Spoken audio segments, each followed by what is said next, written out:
So this is a revision of what was done this morning. The first thing I did was, of course, I started a new project, make a new scene, and you must save the scene. So let's save it first. I will save it as in scenes and I'll give it a name. I'll call it week 3.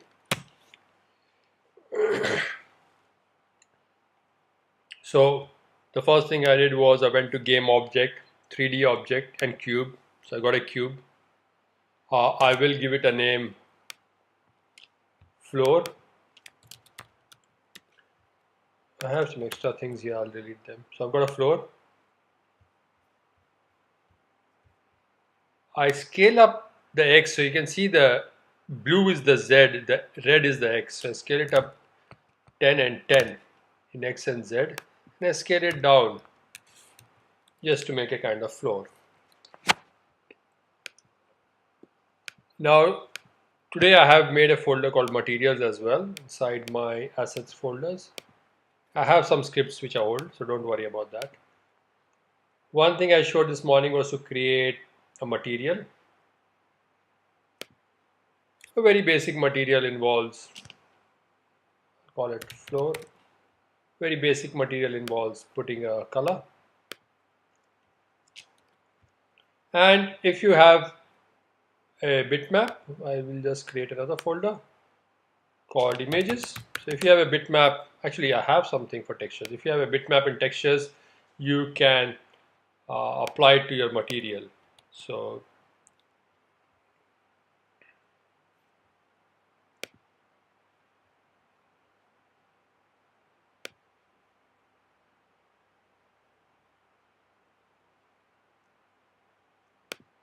I'm going to take a picture.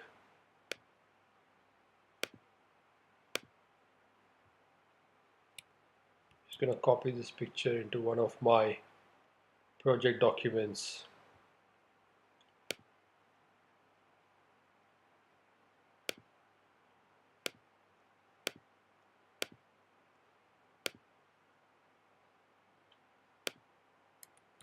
So I just copied a Hot Wheels photograph that I have just to show you. So if I go here, you can see I have that photograph here. And it's taking the color. Now if I don't want the color, I have to make it white.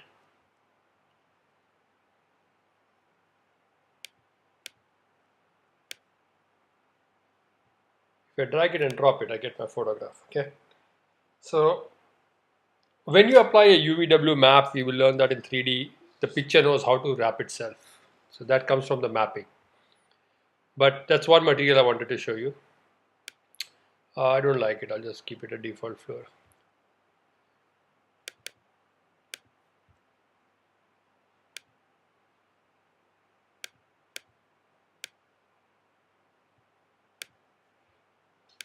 The other material I wanted to show you was a physic material. Create physic material. The physic material is about bounciness. So I'm going to have zero friction, high bounciness, and the combined friction is maximum. Oh, sorry, my friction is minimum and the bounce is maximum.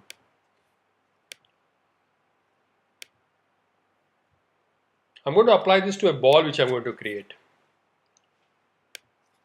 Oh, sorry, ball. I'm going to create a bouncy ball. Put it up here. Now if I drag this and drop this on bouncy, it will actually go into this thing material. Can you see this physic here? It goes there. I can drop it here and that's where it goes. New physic material. I should have called it bouncy, but that's okay. Maybe I can still do that.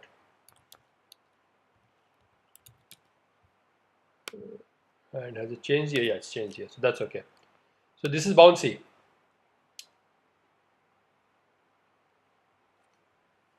I spoke to you about colliders. So this fellow has got a collider and you can see the green thing.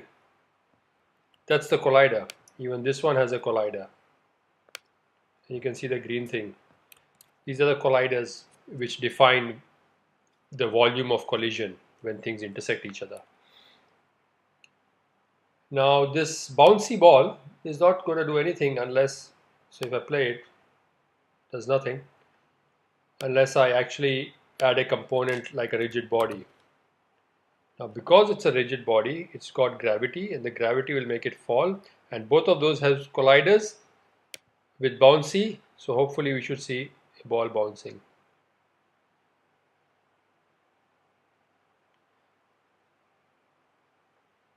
So one of my scripts actually has an error from a previous thing. I better delete that one because it'll keep giving me an error otherwise.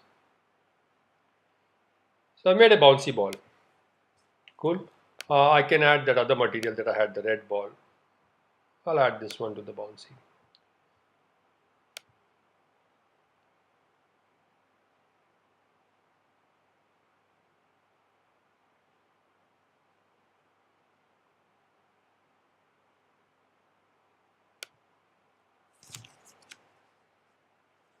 Few things. If you say it's a trigger, it goes through. Trigger does not adhere to the collision volume. Also, if you say a rigid body, if you say is kinematic, then the gravity doesn't work. No physics works. So these are a couple of things. I'm just trying to see the photograph I took in class. Okay, so now the next thing we did was instantiation. So let me make a capsule.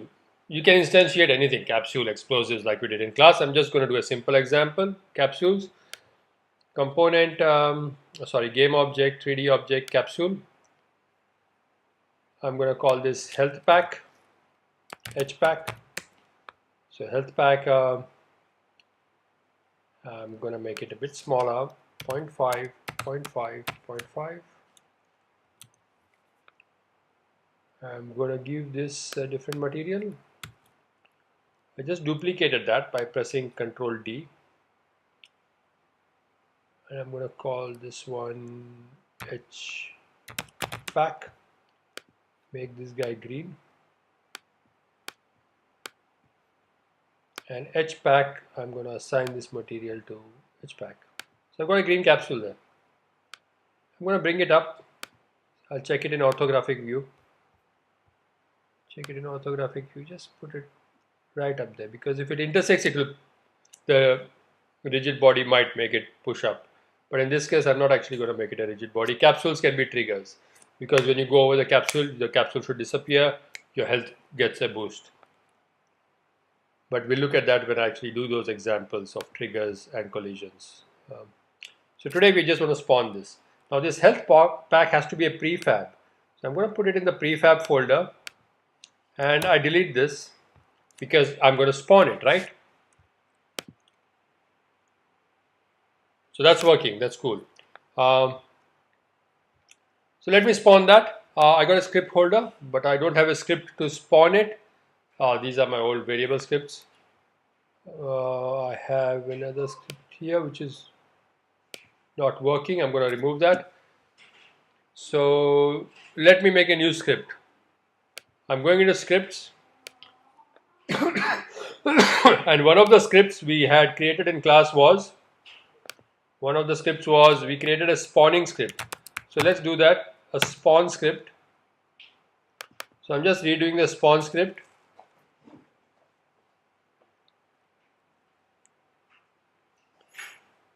The most important thing we learned today was instantiate. So let's have a look at instantiate. These are my old scripts. Let's look at spawn. So spawn. One of the scripts we looked at today was instantiate. Now this method, instantiate, when you put your first bracket, it actually gives you what are the parameters it will take. And if you scroll down with your arrow keys, it tells you what are the 3 different parameters it can take. There are different ways of using this function. I use it this way. I give it an object, I give it a position and a rotation. So let's define the object. So game object is a data type. I'm using a variable health pack. I'm going to spawn it. Let me make it public so that I can drag and drop and assign what is the health pack of all the objects in my scene, whether it's the ball, whether it's the floor, or whether it's the green capsule. If I make it public, I will have that dialog box in which I can drag it and drop it. Let me make a vector 3. Vector 3 called start position. Start position is a new vector 3. New vector 3, yeah. And I'm just going to say 0, 0, 0. Let me see, what is the y value? What was the y value? Let me drag this back. So the y value was 0.64. 0.64, don't forget the f. So it should come at 0, 0, 0. I don't know. Yeah, there is 0, 0, 0. Hopefully it should come. It should be okay.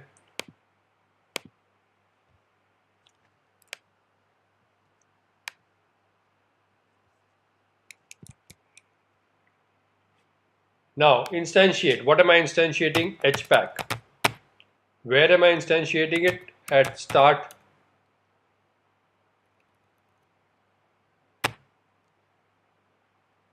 Oh, I did not give a semicolon, so it doesn't realize that variable is complete. Now it should be okay. Start pause. Now it picks up start pause. And no rotation, just default rotation, quaternion.identity. Now, if I don't have a health pack, I should be able to instantiate it using the script. But bear in mind, nothing is going to happen yet for two reasons. Number one, I have not defined what HPack is, and I have not been able to do that because I have not attached the script. So let's hold the script holder. I can go to scripts and drag spawn here. So spawn is there. Now see that when I drag and drop spawn, because my script doesn't have any errors, I can see this dialog box. HPack, it says none. You have not told me what is HPack. Okay, buddy, I'm going to do that right now. I go to prefabs, drag and drop HPack here. Now it knows what an HPack is. So this HPack variable now knows that this prefab, and I can call this anything, okay? So it doesn't have to be HPack. I'm just being consistent. But if I call this capsule, then in my script holder, it's capsule, okay? My HPack is a capsule. My health pack could be anything. It could be, I could have HPack 1, which is a capsule, HPack 2, which is a banded kit. All sorts of health packs I can have. So I'm just trying to emphasize that the file name has nothing to do with it. But I just use the same variable name, so I know HPack object goes into HPack variable. So coming back, script holder has got my script, which says what is the HPack, and it's got one line when it starts instantiate the HPack at a starting position. What is the starting position? 0.64 F and 0. So now if I play, I should get a capsule in the middle somewhere. Yep. Oh, nice. And my ball is bouncing on the capsule. So perfect it is bouncing on top. Ah, okay. Finally it went off. Okay. So I've instantiated it. Now, the next thing I showed you was a for loop. A quick discussion of the for loop again. A for loop has got a beginning value. So you say at what integer it starts, at what integer it ends, and at what rate it increments. So usually you start an integer and you call it I or index. You start with, I'm just giving you an example. I'm going to start with 1. I'm going to say I. This loop will keep on going until I is less than or equal to 10. Till then this loop will continue. And after every loop, my I will increment by 1.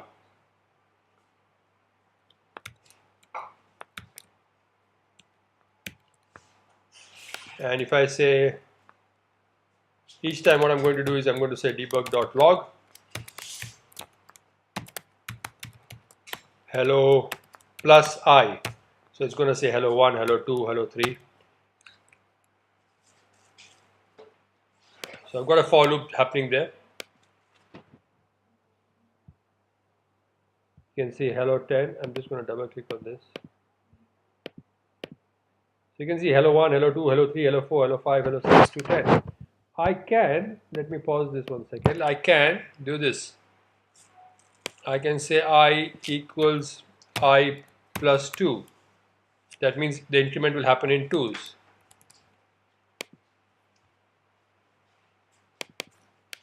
So starting at 1, 3, 5, 7, 9, and so on and so forth. Okay.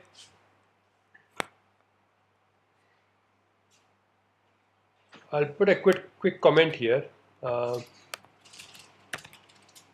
I equals I plus 2 can be written as I plus equals 2. Same thing, okay? And I plus plus means increment by 1. Okay? So that's the for loop.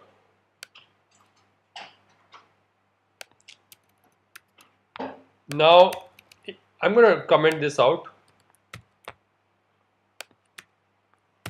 Slash star star slash. Remove these lines if you want to uncomment the for loop. Just remove these two lines.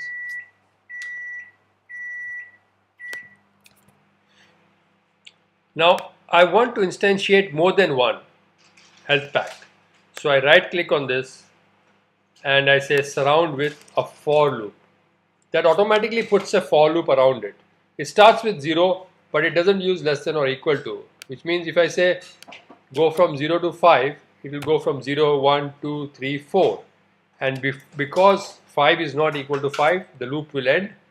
And it's incrementing once every time. That's the standard. So now if I run this, it's going to instantiate 5 capsules in exactly the same place. You can see these capsules all sitting one inside the other. And if they had a rigid body, they would have exploded. So now I'm not going to use start position. I'm not going to use start position. If I set the random range here, it will happen only once. But I want the random range to happen every time in the loop. So I'm going to set a new vector value here. I'm going to say new vector 3. So I'm specifying a position in 3 dimensions. And new vector 3 I need to give an x value, a y value, and a z value, right? Now I know my y value is good. My y value is 0.64f. Cool. Now I want it to spawn randomly in x and randomly in z. I'm going to I might use this object. So this is -3 in x. This is, I'll go from -3 to +3. I'm happy with that. And this is 3. Actually, that was in perspective. I can go 5, 5, and 5, 5. So yeah, it's I think 5 and -5. So let me go. So x can be in the range of 5 to -5. So instead of typing an x value, I'm going to do this. Random dot range open bracket -5, comma 5. It actually excludes the values. But if I put 5.0f and 5.0f, it will take all of the tiny floating point decimal values in between. Otherwise, it might just take the round figures of integers. So for x and z, I'm saying random between -5 and 5. So I'm instantiating the health pack randomly between -5 and 5x, -5 and 5z, and always at 0.64y. And this loop will run 5 times. So I'm going to, or I expect to have 5 health capsules when I run the play button. And you can see I've got 5 health capsules.